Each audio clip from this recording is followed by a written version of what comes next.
Hey, what's up? What's up, Omar Ibrahim Eterno? What's up, my man? How are you? What's up, Ryan in Utah? How you doing? All right, we just been live on Facebook as well. California, Lisa, how are you? Kelly, what's happening? We got our guest joining us for a 20-minute showdown here in just a moment. Fort Lauderdale representing another one from Italy. Ooh, Montreal. What's up, Daniel? Cairo, Egypt. How many countries are we representing? This is fun. Okay, so let's see here. When am I coming back? Where am I coming back to? True Santorini? Am I coming back to Santorini? I don't know. I'm gonna need a date. Okay, anyone want to be my date to Santorini? Cancun. What's up, Cancun? How are you? Hello, Portugal. I got a great guest list today. Brittany Peterson. Whoa, this is weird. Brittany, true story. I had a dream about your dad last night. I'm tripping out that you're on here right now. I had a dream about your dad last night. What's up, Nitty? Nitty's joining us here. He's going to be on the live here in just a second. Give us a minute. Here we go. View requests. Bang.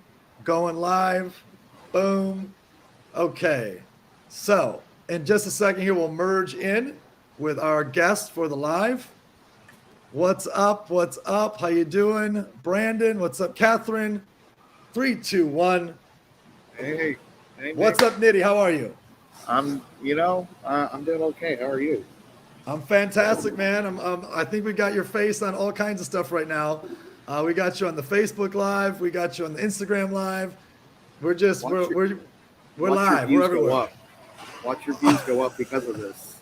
They better. You're welcome. That sounds like a commitment. All right, so. Nitty, this is the 20-minute showdown. First thing we're going to do is we're going to tier a 90-second version of your story. Like, hey, who is Nitty? Tell everyone what it is. What's up, Enjoya? We got all kinds of countries today joining us, brother. I counted 7 or 8 countries already, which is pretty cool. So why don't you tell everyone your 90-second version of your story, and then I'll do mine, and then we'll hit 3 questions both ways. Over to you. Fantastic. No, thanks, Nick. Everyone, my 90-second story. I am Nick's favorite friend in the whole world. That's true. So it's facts. But I'm an entrepreneur. By way of background, I've been a healthcare investment banker my entire career. Prior to that, my brother and I kind of accidentally went into entrepreneurship and opened restaurants and bars in Dallas. So I helped him launch a few restaurant companies that we did quite well in the Dallas, Texas area. And then we launched a company called Crowdpoint about a couple of years ago. Crowdpoint is it's a decentralized cloud and infrastructure company. Nick has been a fantastic supporter of Crowdpoint. Thank you, Nick. And so, coming into entrepreneurship is that's my blood. That's my blood. It's who I am. Is being a business advisor, transaction advisor, being a entrepreneur, running a investment bank, running a technology company, and then just working with like-minded people. So nice. A lot of what I do is a lot faith-driven. So I am I'm highly motivated and spiritual in that regard too. So that's me. Great backstory. Everybody, welcome Nitty to the dance. Give this man a follow. By the way, invite some people to the live here. Share this like crazy. Here's what I want to do to get started. I'm going to tell my quick backstory, brother, and then I'm going to ask you a question. So my quick backstory is, guys, I'm from Michigan originally, super blue-collar, middle-class upbringing. I got introduced to direct sales networking when I was 18 years old. I was terrible at sales. I was terrible at sales leadership. I was terrible at building my own little business, etc. But I went on, and I had a great run. By year 5, 6, and 7, became a millionaire at 25. I bought the assets of the company that I was a part of. I bought the assets, started my own company, ran it to a couple billion in sales with bees, and sold the company, bought it back, sold it again, and now I have a sales accelerator in multiple different verticals. So here is my first question for Nitty. So guys, Nitty has a very, very diverse background from a business perspective. You've been an executive at a very high level for a company that you did not own. And then you've been an executive and as an entrepreneur of a company that you're a co-founder of. Talk to the people out there today who are maybe high-level employees. They make great money. who've been considering entrepreneurship, but they're afraid of that jump because they got that cushy salary, they're doing good. What does it feel like? Both pros and cons. What's the differences? Talk to me about that jump from executive corporate, someone else's company, to executive in your own company. Over to you. Yeah, that's a great question, Nick. So pros and cons of making that jump. I think the greatest is having the freedom, right? It's being having the fidelity to make your own decisions. You set your schedule. You are the captain of your own ship, and there's a lot of strength that one can derive from being in that position, versus being an employee or being although being a high level executive and working for someone else grants you some level of autonomy. At the end of the day, you are still reporting to someone, and so being your own boss, you really, number one, you learn a ton about yourself. You unlock superpowers that you may not have known that you had. I know that was my experience, and here's that. The cons. There are a number of cons as well, right? It is a very, very stressful job. Taking care of not only yourself, being responsible for yourself and your family, but then being responsible for your employees and their families, right? That's a lot of stress that I honestly am still learning to deal with, because I take on a lot of stress and it manifests in different ways in my life. As I was telling Nick, I'm literally sitting in a hospital lobby right now after a slew of tests over the past few days. So it's a risk tolerance thing, right? But it's really, at the end of the day, there's nothing better than betting on yourself, right? So that's the joy of being an entrepreneur, is you get to bet on yourself and be the captain of your own ship. So this does not count as question number 2. It's just a little follow-up.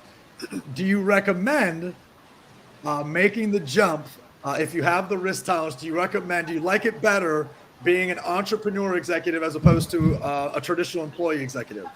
Yeah. So I would not give a blanket recommendation for that. What I would do is say, and this is the transaction. It's a very safe answer. It's a very safe. No, I mean, look, I'll tell you this: the investment banker in me has to give balanced advice. That's just that's my profession, right? So I would say this: make the jump if you have the skills and the wherewithal to do it. But before you make the jump, make sure you have a solid plan.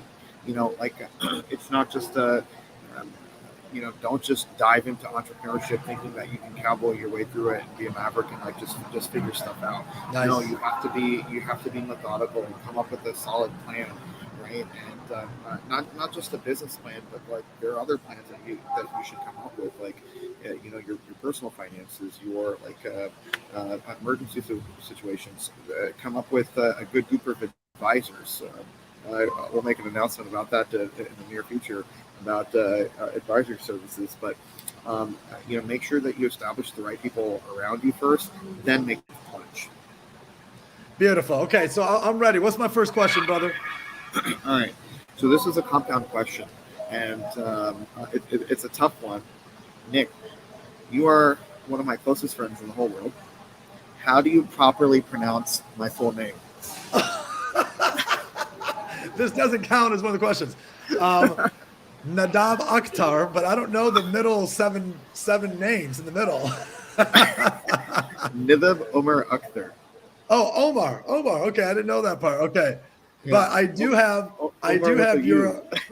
have your ability to marry people license. I have your license downstairs. All right. So that didn't count as a question. But here's the opening question for you. I've heard you talk a lot about freedom and joy since I've had the pleasure to get to know you over the past few years. What is, if you were to pick one moment and let's isolate it, one moment in the past 3 years since we've met, what is your greatest moment of joy?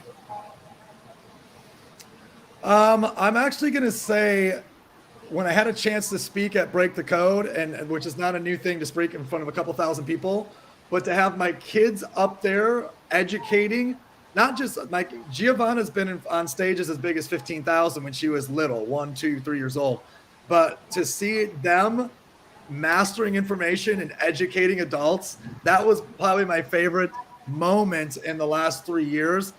You can kind of call it work because it was a speaking engagement, even though it wasn't purely my company, my business, or my event. Does that count? Yeah. No, that's beautiful. I love that. That definitely counts. Okay, I'll take it then. I'll take it. All right, I'm going to hit you with a hard one. All right. You want a hard one? I mean, not really, but I have no choice. I signed up for this. You're like, I'm already at the hospital. Yeah. Okay. So I have the pleasure of knowing your story and your family story because of our closeness. And I know that you were born and raised in Dallas, Texas, or in Texas. Maybe it's Houston and moved to Dallas. Yeah.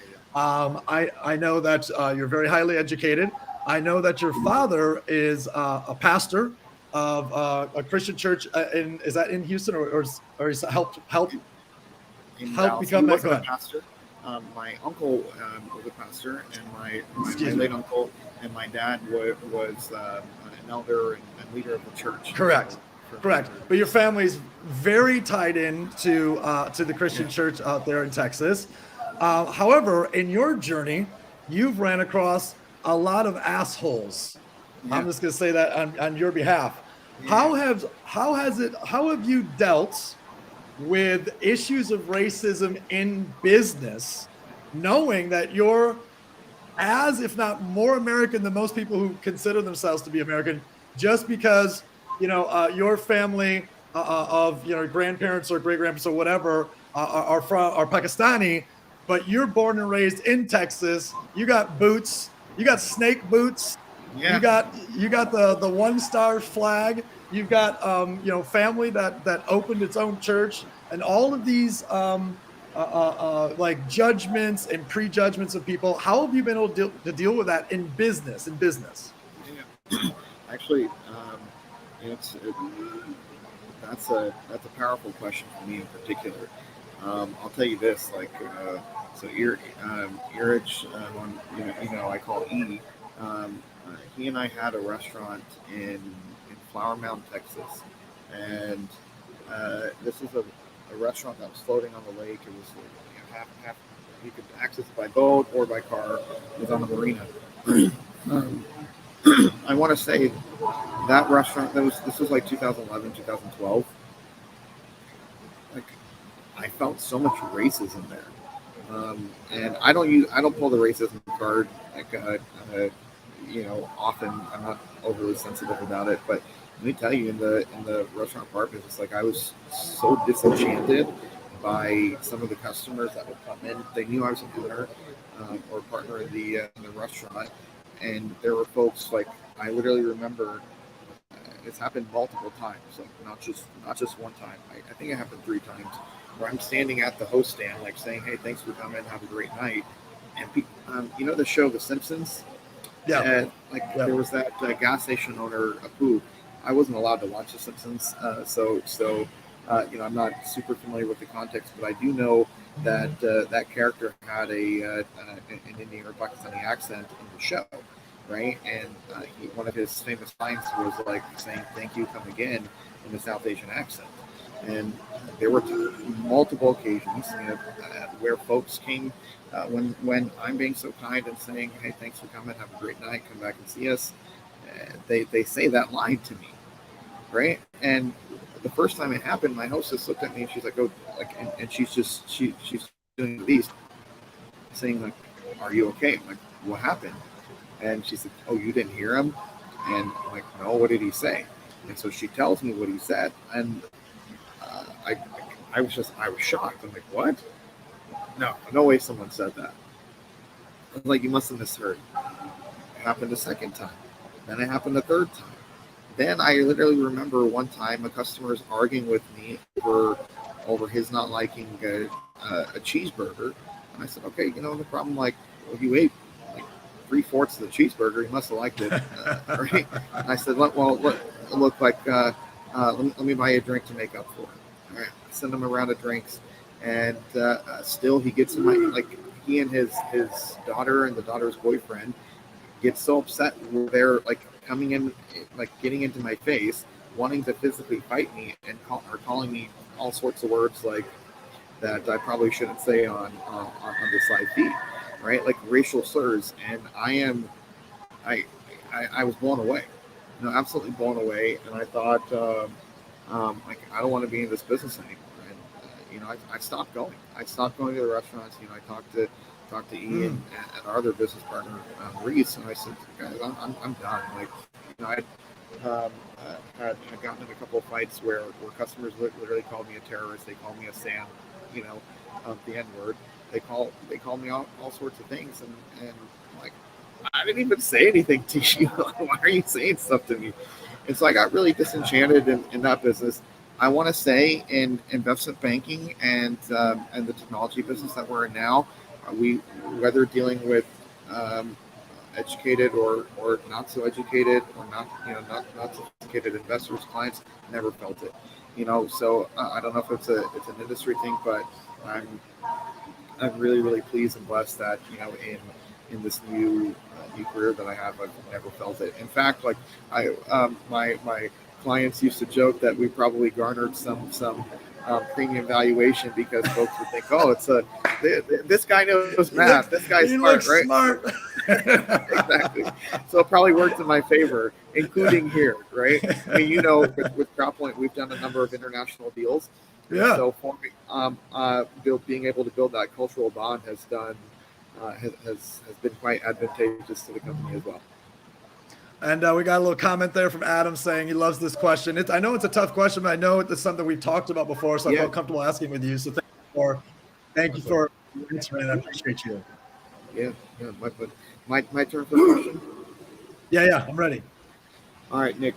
Been in the field, in the war zone, I guess, of entrepreneurship your entire career, right? You've had some ups and downs and have learned a ton of lessons. What would you say is your greatest failure as an entrepreneur? And it's a compound question. What did you learn from it? Okay. So I'm wondering if this is one I can say on the live, but okay, I can. I'll just bottle this. I'll package it correctly. So,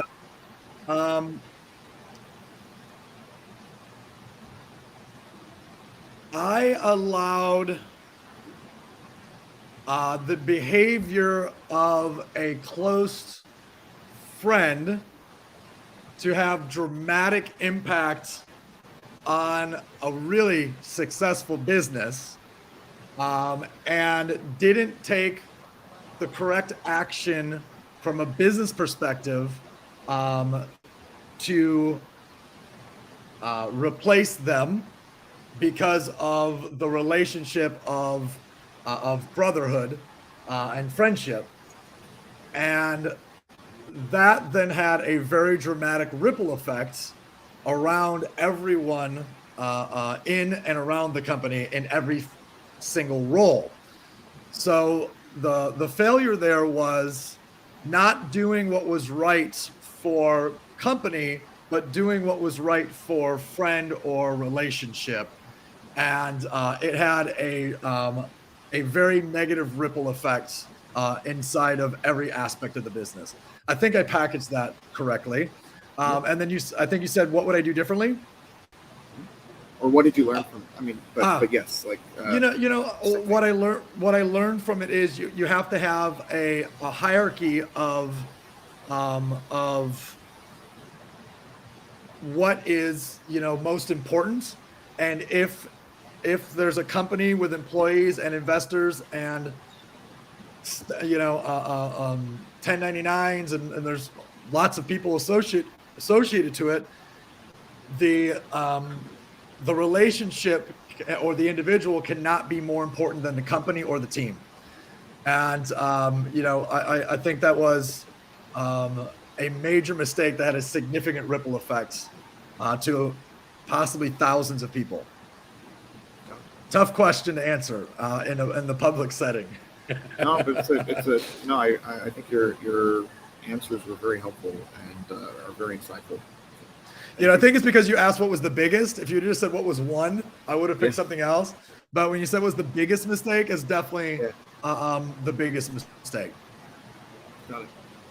Well, appreciate. All right, number Yeah, absolutely. You said you're going to give me easy ones. That was an easy one. All right, so let's go back to you. You got 3 characteristics or attributes that you can give anyone watching this right now. And because you're so diverse, you've been successful as an entrepreneur, you've been successful as an executive for someone else's company, you've been successful as an executive for your current company, you're brilliant. You've got, you're like that beautiful gray hair now. You're like the interesting man in the world.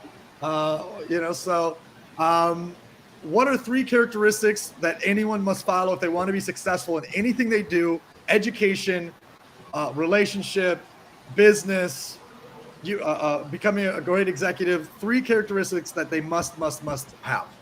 Yeah. Number 1 is grit. If you have grit, you can unlock anything, right? Grit is that, it's that tenacity, it's that perseverance, it's that continuous drive to accomplish your goals, right? There's a lot of folks that actually I can't believe I forgot her name. A very famous psychologist that studied hundreds of successful entrepreneurs over. You know which book I'm talking about? You and I have talked about it. I know. But I know what book you're talking about. Yeah. Hang on, I'll give you the answer in 1 second. Anne or Anna, yeah. But she talked about what is the defining characteristic or common characteristic in successful people?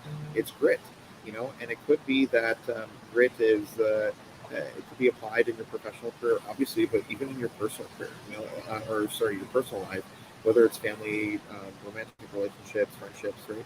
It takes perseverance, it takes energy and input to make any of your inputs into successful outputs, right? And so it takes that focus. Angela Duckworth. Yes, Angela Duckworth. I knew it started with an A. Fantastic book, y'all. I should definitely read it. Nick, what's the title? Grit. There you go. So grit. All right. Second characteristic is I personally believe you have to have a thirst for knowledge. You have to have this like yearning desire to continually improve yourself, and that could that doesn't necessarily mean traditional education. It's like even I'm 33. I turned 34 in about 30 or 41 days.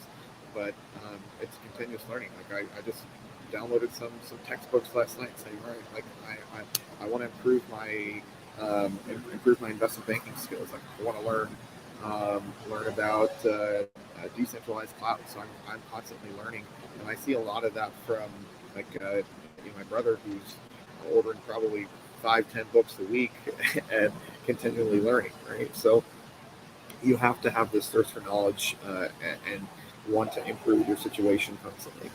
Great one. Thanks. Third is you have to. How do I say this? I think it's important to be kind, but also be strong, right? And so I'm not sure how to sum that up, but you can be. I guess maybe a better way to say that is know your values. When you know your values, then how you interact with any situation or any person becomes more of a clinical decision versus an emotional decision. Because let's say that part of your values are to be strong and stick, stick to your truths, right? Well, then you won't be put into situations where your kindness or your emotions might outweigh your logic, and then force you to make decisions that are suboptimal, right? And so sticking true to your values is of paramount in importance. One of the ways that you can do that, by the way, is like some of the stuff that Nick talked about in some of your feeds and videos earlier this year, is to write down a plan, right? Like journal your plan, write down your goals, your values, your personal mission statement, right? When I first heard someone say that a number of years ago, I thought, they're full of it. Like that's silly. I don't need to do that. Well, then I did it. I did it when I was going through somewhat of a burnout period, and I saw, right, writing number 1 like a yearly, like a 5-year, 10-year plan, then writing a 1-year plan, writing a 1-month plan, a 1-week plan, and writing daily plans. Man, that made a huge difference. And the book I was reading with that was High Performance Habits, and it really impacted me. I actually just started doing that again this morning because I'm like, well, you know what? Like I got to optimize my performance. So fantastic answer. I'm going to say it back to you guys, which is number 1, grit. So the 3 The three characteristics for success in anything from Nitty are: number one, grit; number two, a thirst for knowledge; and number three, know your values. Stick to your values. And man, I appreciate that answer. Nitty, real quick, we have a heckler. Let me know if you want me to kick him off. He said you sound like a nerd. His name's Araj. I don't know if you know this guy. No, it's okay. Let him pass. Haters gonna hate. The haters gonna hate us. Yeah. You know, sometimes they say the one's closest to you, even if they're your brother. That's funny. That's funny. All right, I'm ready for the third and final. Hit me. All right. Third and final question for you is one. So this will be another compound question. So you are someone who has not gone through traditional rounds of education. You champion alternative education even for even for your kids, and I've personally seen that. Number one, have you ever seen that as a hindrance or weakness in your ability as an entrepreneur, or like how folks interact with you? And number two, why do you still champion alternative education versus traditional, or maybe it's a hybrid? Great question. So I think number one, I definitely felt it in my late 20s, early 30s to say, like, okay, I'm at the table with all these highly educated people that have these masters in finance and, you know, the all the different degrees, right? And I was a junior college dropout. And, but I gained strength from, you know, one of my business partners was a high school dropout, and he had, you know, built a multi-million-dollar company. And then the other business partner I had was a top 6 university graduate with a double major. So that's kind of like I had this cool sandwich of both worlds. But it was the point where I stepped into my own strength as a leader and saw what I was able to do and create without anyone else's voice, and the confidence that built, and realized, oh, wait a second, the greatest entrepreneurs employ the smartest people with all the degrees. And, you know, from that point on, I made it my mission to make sure that I always was partnered with, or hiring, or having consultants, or figure out whatever term you want, of the people that were the smartest in the room on specific topics. But that didn't mean that they had the vision or the wherewithal or the grit or the capacity to take whatever that idea was and make it something that can be brought out to the marketplace all across the world. So I understand the distinction between you know, the knowledge necessary for ideas versus the knowledge necessary for bringing that idea into someone's home, and those are drastically different. Beautiful. Love that. Well, team, our 20-minute showdown, it lasted 28 minutes. We went long, and that's okay because, you know, we had lots of wisdom today. Do me a favor, put in the comments what the number one thing was that you heard or learned, and share this if you can. If you're watching the replay right now, I should have said this earlier, put in their replay, give this man a join. Nitty, tell them where to find you, what they can do, and any action item you want them to take. Yeah, like and follow me on Instagram. My public feed is Nadab Akhtar, so that's NADAB .AKHTAR. So you can follow me there. If you want to learn about Crowdpoint, you can go to crowdunit.com. That website is crwdunit.com. So we do have an offering available where you can get involved with the company, but it's a great place to download white papers on what we're doing at Crowdpoint and how we're changing the game in terms of internet infrastructure. So some really powerful stuff there. But that's where you can subscribe and keep up to date with our company as well. I recommend it. Go to crowdunit.com with no O, CRWD unit.com. I'm an investor. A bunch of my friends are investors. I believe in these guys. They're some of the smartest people I've ever worked with. He's a great friend. He's wise beyond his years. Get your ass back to Miami so we can hang out, buddy. I'll see you this weekend. All right, brother. Miss you, boss. Talk to you soon. Talk to you soon. Goodbye, Bye. everybody.